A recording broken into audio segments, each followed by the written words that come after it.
ద్విచక్ర వాహనదారులు తప్పనిసరిగా హెల్మెట్ ధరించాలని కామారెడ్డి పట్టణ సీఐ చంద్రశేఖర్ రెడ్డి అన్నారు. కామారెడ్డి పట్టణంలో విద్యార్థులతో కలిసి ర్యాలీని చేపట్టారు. అనంతరం నిజాంసాగర్ చౌరస్తా వద్ద విద్యార్థులతో కలిసి హెల్మెట్ ధరించిన వాహనదారులకు పువ్వులను అందజేశారు. హెల్మెట్ ధరించిన వాహనదారులకు పలు సూచనలు చేశారు. ద్విచక్ర వాహనదారులు తప్పనిసరిగా హెల్మెట్ ధరించి తమ విలువైన ప్రాణాలను కాపాడుకోవాలని తెలిపారు.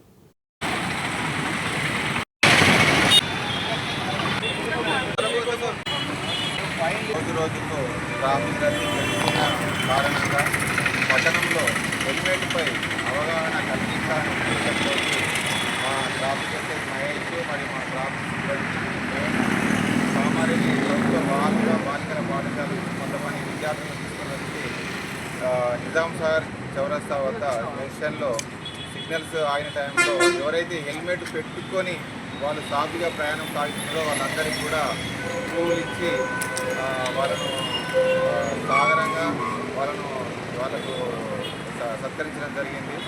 అదేవిధంగా ఎవరైతే హెల్మెట్ పెట్టుకోకుండా వెళ్ళిన వారు ఉన్నారో వాళ్లకు హెల్మెట్ ఖచ్చితంగా ధరించాలని, కుటుంబాలను కాపాడుకోవాలని చెప్పేసి వాళ్ళకు సూచించడం జరిగింది. ఈ కార్యక్రమం అనేది ప్రతిరోజు కూడా ఉంటుంది. దయచేసి అందరూ కూడా పోలీసు వారికి సహకరించి హెల్మెట్ పెట్టుకొని మీ యొక్క ప్రాణాలను మరియు మీ కుటుంబాలను రక్షించాలి.